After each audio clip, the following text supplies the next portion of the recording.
សួស្តីពុកម៉ែបងប្អូនដែលបានចូលមកទស្សនាការឲ្យលេខសំណាងរបស់ Channel សាខាឆ្នោតយួនរបស់ Admin នៅថ្ងៃទី28 ខែ 10 ឆ្នាំ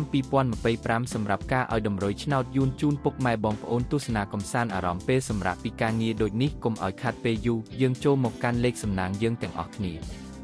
សម្រាប់ការឲ្យលេខសំណាងពីរលេខមាន3ខ្ទង់លេខសំណាងទី1លេខ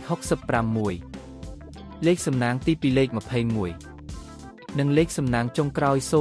09សម្រាប់លេខអូសមាន2ខ្ទង់ខ្ទង់ទី1អូស60និងលេខខ្ទង់ចុងក្រោយអូស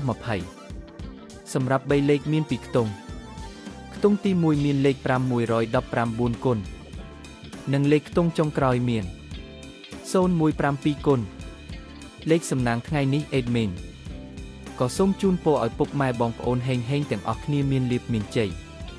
ជាចុងក្រោយកុំភ្លេចជួយ Subscribe និង Comment ហើយដាក់សញ្ញារូបកណ្ដឹងឲ្យ Admin ម្នាក់មួយគ្រាន់ជាការលើកទឹកចិត្តសូមគោរពលាពុកម៉ែបងប្អូនពីខ្ញុំបាទ Admin ក្រុងឆ្នោតយួន